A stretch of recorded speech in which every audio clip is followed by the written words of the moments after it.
Ini hari dimana penutup, episode penutup di 2023. Perlu kita berdua, gak perlu berdua, betul. Kalau menurut gue 2023 itu tahun yang cukup menyenangkan buat lu ya. Maksud gue, lu kan rilis satu film ya, Imaginaries. Jatuh cinta seperti di film-film. Jadi maksudnya ini juga tahun yang baik buat Imaginary, buat lu juga kan kayak gitu kan. Kalau 2022 tuh kan kita ingat tahun lalu adalah tahun kebangkitan sebenarnya. Kebangkitan film, semuanya kebangkitan bangkit, event. Semua bangkit. Iya. Jadi semuanya tuh tiba-tiba rame kan. Dari mulai event Pesta Pora tiba-tiba rame, film terus KKN juga 2022 kan. Jadi semua kerinduan akan dunia dunia hiburan tuh tahun lalu gila. Euforia 2022. Kalau gue bilang adalah 2023 mungkin standarnya di sini.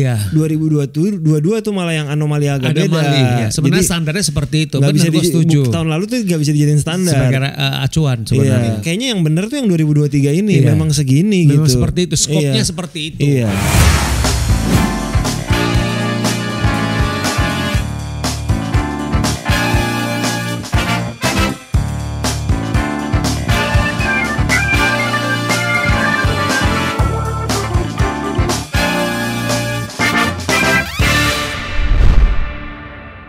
Halo teman-teman, balik lagi di program Di Belakang Layar. Hari ini di episode ke-139. Hari ini kita berdua aja ya. Iya, ini hari dimana penutup, episode penutup di 2023. Perlu kita berdua, gak perlu berdua, betul. Kalau menurut gue 2023 itu tahun yang cukup menyenangkan buat lu ya. Maksud gue, lu kan rilis satu film ya, Imaginaries. Jatuh cinta seperti di film-film. Itu film hitam putih, 80% hitam putih. Mungkin awalnya itu lu sama Ernest mungkin ada bukan khawatiran sih ya, maksudnya film itu akan bisa mendapatkan penonton yang banyak atau enggak sih kan seperti itu. Walaupun gue yakin kalian dari awal juga udah tahu lah kira-kira bisa reach angka berapa. Kita yakin produknya itu cukup baik, produknya kita bangga sama produknya, tapi mungkin ya sama lah, bukan cuma film ini, semua orang juga nggak ada yang berani yakin filmnya berapa sih. Tapi surprisingly, maksudnya ternyata sambutan dari penonton cukup bagus ya. Iya, betul. Sampai sekarang masih tayang kan? Masih. Nah, pada saat episode ini tayang harusnya masih tayang gitu. Harusnya masih tayang ya.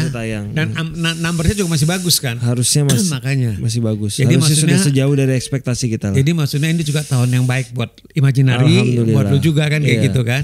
Iya, buat Imaginary sih tahun ini benar-benar kita syutingnya tuh 3 kan. Tahun ini syuting 3. Jatuh cinta sampai di film-film kan kita syuting bulan Maret kan. Iya, udah tayang kan. Tayang, terus kita syuting agak lain di September udah kemarin. Udah selesai tinggal tayang. Tayang tanggal 1 Februari 2024. Catat ya teman-teman, 1 Februari. Betul. Jadi kita ketawa-ketawa dulu, senang-senang dulu kan. Betul. Ya, kita nyoblos soalnya tanggal 14 kan. 2 minggu sebelum nyoblos. Ya, makanya.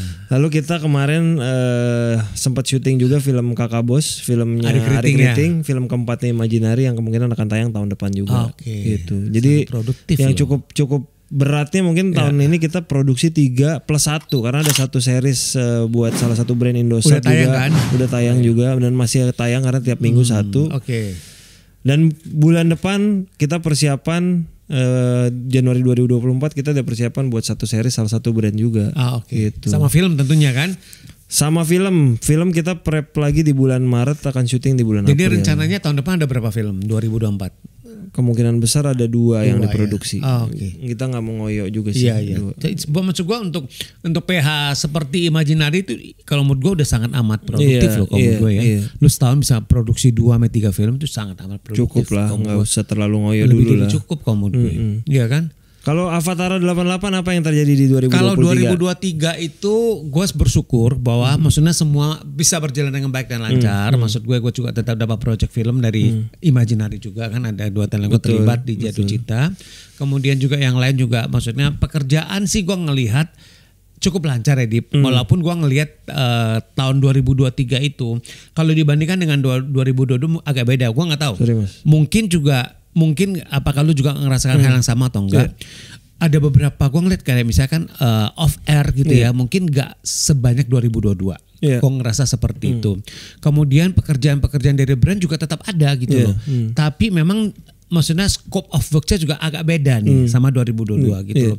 Cuma Gue nggak ngerti karena apakah memang ini ada faktor kita akan menuju pemilu. Mungkin itu salah satu faktornya juga sih kalau menurut gue. Jadi brand juga melihat situasi sama kondisinya juga. Dan start dari November itu kan sampai Desember kan semenjak udah mulai kampanye kan udah nggak bisa ada acara off air kan. Maksudnya di ruang terbuka gitu loh. Semua kan ruang tertutup itu ada pengaruhnya juga kan seperti itu. Tapi overall sih all good sih. Maksud gue maksudnya untuk project di film, project di series itu di TV juga semua bisa berjalan dengan baik dan lancar. Jadi gue bersyukur 2023 itu survive lah gitu loh maksudnya. Dan maksudnya semua tuh bergerak ke arah yang baik lah. Gue sih ngerasa seperti itu juga. Kalau di HH gimana Dip? Kalau 2022 tuh kan kita ingat tahun lalu adalah 2002 tuh tahun kebangkitan sebenarnya. Kebangkitan film, semuanya bangkit, event, semua bangkit. Jadi semuanya tuh tiba-tiba rame kan. Dari mulai event Pesta Pora tiba-tiba rame, film terus KKN juga 2022 kan. Jadi semua kerinduan akan dunia entertainment, dunia hiburan tuh tahun lalu gila. Euforia 2022. Termasuk impactnya ke talent kan. Jobnya jauh lebih banyak. Menurut gue memang jauh lebih banyak di 2022 dibanding 2023. Mungkin kalau gue bilang adalah 2023 mungkin standarnya di sini. 2022 tuh malah yang anomali agak beda. Sebenarnya standarnya seperti itu. Benar, gue setuju. Tahun lalu tuh gak bisa dijadiin standar. Sebagai acuan sebenarnya. Karena menurut gue kalau di Hakor sejujurnya 2022 jauh lebih banyak. Karena memang itu benar-benar orang benar-benar balik lagi kan.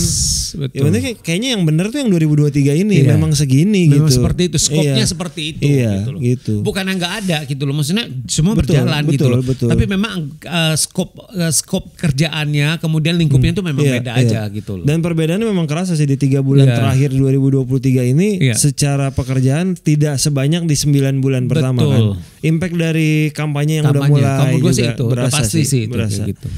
Di 2023 juga ada talent barunya Hakor adalah Priska Barusegu yang kebetulan di bulan Maret tanggal 2 akan ada Maret 2024 ya. 2024 ada show tunggal keduanya dia. Oke. Iya. Di lu 2023 tuh talent baru itu nggak siapa? 2023 gue ngambil talent baru, gue nggak. Tapi mudah-mudahan 2024 akan ada yang baru kok. Oke. Ada nggak? Sebenarnya kan nggak harus. Nggak harus. 2024 kemungkinan besar ada. Kisi-kisinya udah kelihatan lah di YouTube-nya HTV, tapi nanti kita akan rilis lah. Segera. Tuh gue udah kasih kisi-kisi. Gak harus sih, kita nggak harus. Gue sih nggak harus patokan tiap tahun harus ada sih, enggak sih. Nggak perlu sih. Kalau memang ada ya boleh, kalau enggak jangan dipaksain gitu. Bener, gue setuju. Kalau jenis kerjaan di 2023 menurut lo ada sesuatu yang baru nggak? Sebenarnya 2023 itu jenis kerjaan itu kurang lebih sama ya. Kurang lebih sama dalam arti film udah pasti kan, series buat OTT udah pasti kan buat OTT. Kemudian juga TV lah, sinetron apa sama aja lah, hosting apa segala macam sama aja. Cuma memang kalau kita lihat mendekati pemilu gitu kan biasanya kan job-jobnya berhubungan sama pemilu ya. Seperti itu kan kayak gitu loh. Gue yakin juga lu pasti akan talent juga pasti depers juga kan kayak gitu. Nah, jadi ya biasanya kalau karena itu adalah kalau menurut gue itu adalah siklus 5 tahun sekali. Ya kan siklus 5 tahun sekali di mana dalam beberapa kampanye itu kan mereka suka melibatkan public figure, ya kan? Ya fungsinya sebenarnya kurang lebih kayak advocator aja kan gitu loh, maksudnya untuk biar sosialnya meriah, biar orang lebih ngelihat aja kampanye mereka kayak gitu sih. Ya itu kerjaan-kerjaan itu sebenarnya tawaran-tawaran itu seperti itu selalu akan ada dan itu pasti akan datang setiap 5 tahun sekali. Kalau di lu berarti job-job berhubungan sama pemilu selama talentnya mau lu berarti nggak apa-apa. Gue sih gini, gue nggak pernah memaksakan talent gue itu untuk ngambil atau gimana karena talent gue juga udah cukup dewasa kan, kecuali kalau memang masih umur 15 sampai 17 pasti gue arahkan dan biasanya mereka juga akan memilih talent umur segitu kalau masih terlalu kecil kan gitu loh. Biasa mereka cari yang udah lebih mature. Tapi kalau gue selalu ngomong ke mereka bahwa coba dipikirin dulu baik-baik. Kalau kalian pikirin, selalu kita pikirin pros and con-nya. Kalau udah itu kalau mau ngambil ya silahkan karena itu juga kan profesional juga kan gitu. Karena dibayarnya juga profesional kan kayak gitu. Ya terlepas dari kan kadang-kadang ada dua ya. Misalnya kalau pekerjaan yang berhubungan sama pemilu itu ada dua. Satu dia bekerja sebagai endorsement. Yang berarti memang dia mendukung. Ada bekerja sebagai pengisi acara. Pengisi acara aja. Ada kan? Pengisi acara nggak ada hubungannya sama dia mendukung atau enggak. Itu nggak ada salahnya. Itu. Jadi maksud gue itu adalah bagian dari pekerjaan. Betul. Bagian dari pekerjaan mereka aja. As a profesional ya kayak gitu loh. Karena mengisi acara. Kalau penyanyi ibaratnya penyanyi gitu ya. Penyanyi mereka dia bisa aja mengisi di 1-2-3 kan, ngisi aja ganti-gantian. Bisa karena dia dibayar sebagai profesional kayak gitu. Terlepas dia baju warna apa ya besok ganti baju warna lain lagi. Benar, tinggal ganti baju aja kayak gitu. Itu jadi ada pilihan sih buat teman-teman juga kalau misalnya punya talent, kalau memang talentnya diminta untuk jadi pengisi acara balik ke tapi walaupun again keputusan balik ke di mereka juga. Karena impactnya kadang-kadang ada juga kan sedikit banyak tuh pasti ada juga, apalagi kalau diundang nyanyi ternyata yang undang cuma paslon salah satunya itu kan harus dipikirin kan apakah nanti kaitannya dia dekat sama pihak yang mengundang apa enggak. Intinya berani bertanggung jawab lah kalau udah milih. Maka itu kalau menurut gua sebelum ambil mikirin dulu aja matang-matang, nggak usah buru-buru apalagi kalau tahu ternyata duitnya gede ya. Jangan buru-buru. Iya, kayak gitu. Impactnya malah lu nggak kehilangan job yang lain, malah lebih bahaya. Karena kadang-kadang ada brand yang nggak mau gara-gara seperti itu sudah terlibat ke salah satu kan. Betul kan. Jadi kalau dari ngomongin kita nih Dip ya, all in all itu kan kamu gue 2023 juga tahun yang cukup baik buat kita semua sih Dip. Buat Avatara, buat HH juga, buat Imaginary kamu gue. Maksudnya semua berjalan dengan baik sih kamu gue sih. 2023 menurut gue kan 2022 tuh bangkit ya. Iya. 2023 tuh kayak hitungannya kayak pemantapan aja kalau gue. Iya, ini udah kan? Ini memulai dari awal.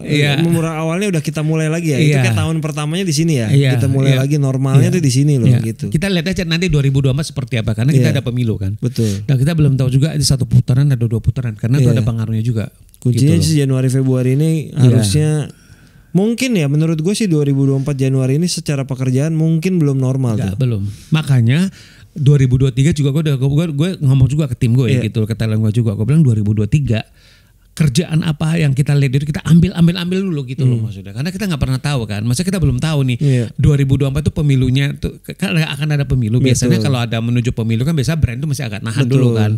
Budget mereka tahan dulu karena mereka lihat dulu situasi kondisi seperti apa kayak gitu kan. Gue sih berharap ini bisa semua berjalan dengan lancar dengan baik gitu kan.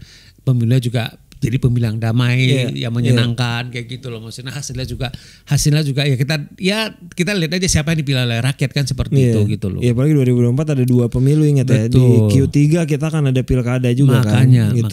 Jadi cukup tough. Emang kalau 2024 cukup tough sih. Kalau ada pekerjaan-pekerjaan yang tidak berhubungan sama pemilu dan menurut kita bisa diambil ya kita ambil aja. Daripada nanti kita nggak tahu ada jobnya berikutnya kapan kan. Setuju. Jadi kita menutup 2023, apakah lu ada job malam tahun baru gitu nggak sih kalau talent lu? Nggak ada. Kebanyakan pada nggak mau ambil kerjaan lu? Nggak ada. Nggak ada juga kan? Pada zamannya pernah ada, tapi sekarang lebih memilih liburan sih. Gini, waktu gua berapa tahun lalu Mbak Dian masih mau ngambil job tahun baru kan lumayan kan, maksudnya kan budgetnya kan juga lumayan job tahun baru gitu. Tapi udah pokoknya dari 2019 sampai sekarang udah nggak mau dia. Syuting pernah nggak masa ada lu yang syuting di malam tahun baru? Dulu sinetron sempat 31 Desember tetap syuting. Tapi jam berapa selesai? Udah gitu. Sempat. Jam berapa selesai tapi tanggal 1 udah balik lagi. Tanggal 1 libur kalau nggak salah tuh. Tanggal 1 libur. Sehari 2 masuk lagi. Tapi tanggal 31 jam 6 udah break kayak gitu karena mau tambah doan kan kayak gitu. Waktunya juga udah mepet sih kayak gitu. Iya. Ya semoga teman-teman apa yang terjadi di kelancaran di kita di teman-teman juga ada kelancaran di 2023 dan semoga 2024 namanya juga hidup ya, namanya pekerjaan kan selalu ada up and down ya. Kamu nggak selalu pasti ada seperti itu. Iya. Ya kita juga nggak selalu up tapi intinya overall bisa terbilang lancar lah gitu lah ya. Jadi kalau ada polisi tidur dikit mah ya udah lah ya. Ada polisi tidur, ada hambatan-hambatan ya udah kita atasi sendiri aja udah gitu aja. Ya semoga apa yang terjadi di 2024 akan jauh lebih baik daripada harapannya tahun ini. Harapannya bisa lancar-lancar aja. Iya. Semoga rezeki kita bisa dilancarkan dan semoga rezeki kru di sini juga dilancarkan. Amin. Amin. Dan ini kan tayang 25 Desember. Jadi buat teman-teman yang merayakan Natal juga kita mengucapkan selamat Hari Natal. Semoga menjadi Natal terindah buat teman-teman sekalian. Semoga bisa berkumpul kembali bersama keluarga. Dan teman-teman terima kasih yang udah nonton di episode ke 139. Buat para kru yang bekerja terima kasih. Terima kasih. Selamat berlibur. Selamat merayakan Hari Natal bagi yang merayakan. Selamat berlibur jika ada yang berlibur. Iya. Kita ketemu lagi di tahun depan di episode ke 140. Thank you teman-teman.